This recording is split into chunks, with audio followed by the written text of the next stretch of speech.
Germany study visa का 2025-2026 का target 4,20,000 students हैं।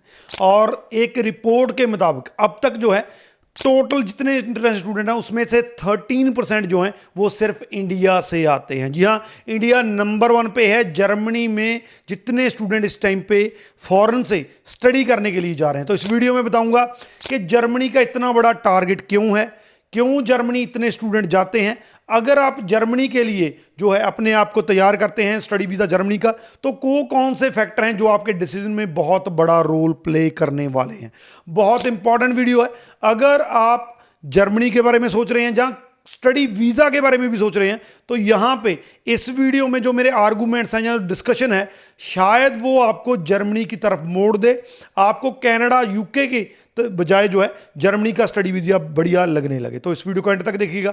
उससे पहले हमारा यूट्यूब चैनल जरूर सब्सक्राइब कर लीजिएगा, क्योंकि इस पर आपको ऐसी ही इंफॉर्मेटिव वीडियोस देखने को मिलती है। मैंने कहा जैसे कि अगर हम फैक्टर्स की बात करें तो 5-6 ऐसे फैक्टर हैं जो बहुत बड़ा इसमें रोल प्ले कर रहे हैं कि जर्मनी को इतने स्टूडेंट्स की ज़रूरत क्यों है, क्यों आपको जर्मनी जाना चाहिए। सबसे पहले लो फीस है या नो फीस है। नो फीस से मेरा मतलब ये है कि जर्मनी में बहुत सी ऐसी पब्लिक यूनिवर्सिटीज़ हैं जो आपको फुल स्कॉलरशिप देती हैं। अगर जर्मनी में आप एक बढ़िया कोर्स करने जाते हैं, आप बढ़िया स्टडी करने जाते हैं, आपका प्रोफाइल बढ़िया है, आप कॉम्पीट कर सकते हैं दूसरों से, तो आप जर्मनी में फ्री ऑफ कॉस्ट पढ़ सकते हैं। हालांकि इन यूनिवर्सिटीज़ में जो है वो एडमिशन बहुत मुश्किल मिलता है। आपका प्रोफाइल बहुत बढ़िया होना चाहिए, आपके मार्क्स बहुत बड़े होने चाहिए, आपकी इंटरव्यू भी हो सकती है, आपको टेस्ट देना भी पड़ सकता है, आपसे जर्मन लैंग्वेज भी मांगा जा सकता है। तो लेकिन आप ज़ीरो फीस के साथ पढ़ सकते हैं।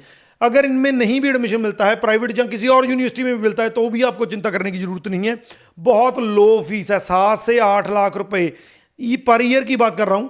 इतनी फीस पे करके, जितनी किसी भी और कंट्री की नहीं है, इतनी फीस पे करके आप जर्मनी में जो है बैचलर या मास्टर्स कर सकते हैं। तो पहला फैक्टर जो है वो लो फीस और नो फीस का है। अगर दूसरी की बात करें तो बाकी जो कंट्री हैं वो बहुत ज़्यादा मुश्किल हो रहा है। कनाडा ने कैपिंग कर रखी है सिर्फ 1,55,000। यहाँ फर्क देखिए आप, जर्मनी कह रहा है कि 4,20,000 लोगों को या स्टूडेंट्स को एंट्री देनी है, कनाडा कह रहा है कि 1,55,000 को ही देनी है। तो इतना बड़ा फर्क है। और अगर हम यूएसए की बात करें, वो पहले से ही बहुत ज़्यादा स्ट्रिक्ट है। ट्रंप के आने की वजह से तो अब बहुत ही ज़्यादा मुश्किल है, मैं किसी को रिकमेंड भी नहीं करता हूँ।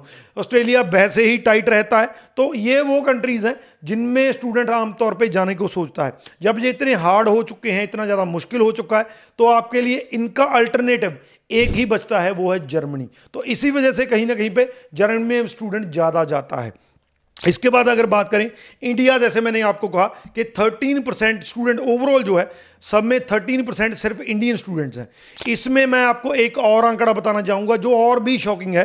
2018 से लेकर 2024 तक 138%, जी हाँ 100% से भी ज़्यादा जो है वो इंक्रीज हुआ है जिन स्टूडेंट्स ने इंडिया से जो है जर्मनी में एडमिशन लिया है।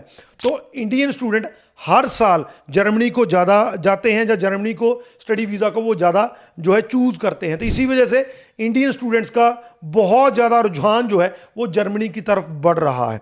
इसके बाद जो है अगर बात करें तो जर्मनी में जो है स्किल्ड वर्कर्स की, ये बहुत इंपॉर्टेंट पॉइंट है, बहुत ही ज़्यादा। जर्मनी में स्किल्ड वर्कर्स की बहुत बड़े लेवल पे कमी है।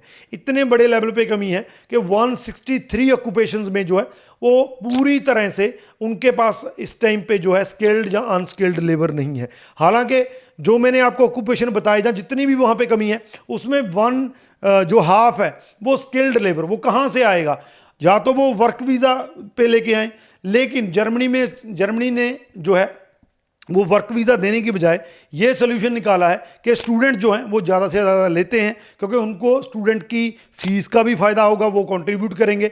जब वो अपनी स्टडी करके वहाँ से निकलते हैं तो वो अपने वर्क परमिट के थ्रू जो है जर्मनी की लेबर फोर्स का हिस्सा बन सकते हैं, जो वहाँ पे इतनी बड़ी वर्क फोर्स की कमी है उसको पूरा कर सकते हैं। इसके अलावा अगर लास्ट में बात करूं तो जर्मनी में आपको जब आप काम करते हैं 20 आवर्स पर वीक काम करने को मिलता है। इसके अलावा आपकी स्टडी कंप्लीट होने के बाद 1.5 साल का आपको वर्क परमिट मिलता है, जिसको आप एक्सटेंड करवा सकते हैं 5 साल के लिए। तो आपको ये बेनिफिट भी मिलता है।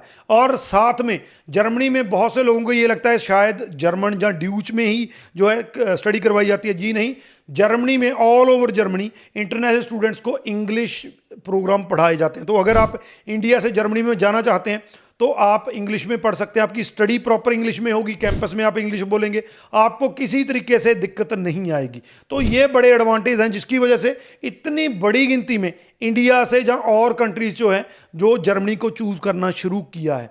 मैं तो यहाँ तक ये कहता हूँ कि आने वाले 5 सालों में, मार्क माई वर्ड्स, आने वाले 5 सालों में जर्मनी टॉप 3 में होगा, टॉप 3 में, जिसको इंटरनेशनल स्टूडेंट जो है स्टडी डेस्टिनेशन के रूप में देखेंगे। तो अगर आप इन कंट्री, जो पहले कंट्री थे, यूएस था, कनाडा था, ऑस्ट्रेलिया था, इसमें नहीं जाना चाहते हैं, जहां आपका प्रोफाइल अलाउ नहीं करता है, जिसके मोस्ट ऑफ द स्टूडेंट्स का नहीं करता क्योंकि रिफ्यूजल रेट इन कंट्रीज का बहुत ज़्यादा है, तो आप जर्मनी को चूज कर सकते हैं। इनका बेस्ट अल्टरनेटिव मैं बार बार कहता रहता हूं जर्मनी है। खास करके अगर आपने ग्रेजुएशन की है, मास्टर के बहुत बढ़िया ऑप्शंस हैं आपको।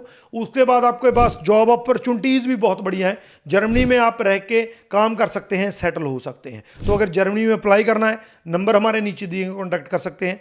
आपको प्रॉपर मेरी टीम गाइड करेगी, हर एक स्टेप के गाइड करेगी। आपका कोर्स चूज करने से लेकर जो वीज़ा तक का है वो सारे का सारा आपको गाइड किया जाएगा। अगर कोई और भी क्वेश्चन है जर्मनी स्टडी वीज़ा के बारे में तो भी हमें कॉन्टैक्ट कर सकते हैं। बाकी इस वीडियो को शेयर जरूर कर दीजिए। Thank you.